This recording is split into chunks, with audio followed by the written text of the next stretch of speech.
नमस्ते साथीहरू, तपाईले 20% लगानी गर्ने म्याजिक फर्मुला त लागू गर्नुभयो। अब सबैभन्दा ठूलो प्रश्न, त्यो पहिलो रु 5000 कता लगाउने? मेरो अनुभवमा धेरै नयाँ लगानीकर्ता यही बिन्दुमा रोकिन्छन्। तपाईले डराउनु पर्दैन।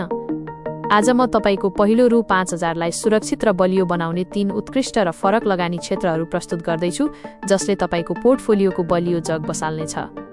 पहिलो सल्लाह, यदि तपाईलाई शेयर बजारको ज्ञान कम छ भने जोखिम व्यवस्थापनका लागि म्युचुअल फन्डबाटै सुरु गर्नुहोस् र यहाँ रु 2000 लगानी गर्नुहोस्। यसले तपाईको पैसालाई विज्ञहरूले दर्जनौं कम्पनीमा बाँडेर लगाइदिन्छन्, जसले गर्दा जोखिम धेरै हदसम्म घट्छ।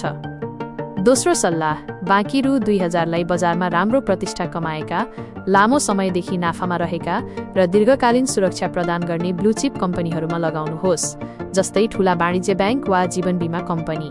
यिनीहरूले बजारको उतार चढाव सहने क्षमता राख्छन्।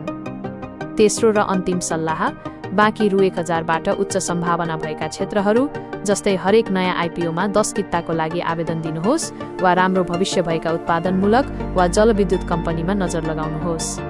मुख्य कुरा, यो पहिलो रु 5000 लगानी गर्नु भनेको सिक्ने प्रक्रिया सुरु गर्नु हो। सानो रकमबाट सुरु गर्दा बजारलाई बुझ्न र जोखिमसँग जुझ्न सजिलो हुन्छ। तर कहिल्यै नबिर्सनुहोस्, लगानी गर्दा हल्लाको पछि नलाग्नुहोस्। आफ्नो अनुसन्धान र तथ्यको आधारमा मात्र निर्णय लिनुहोस्।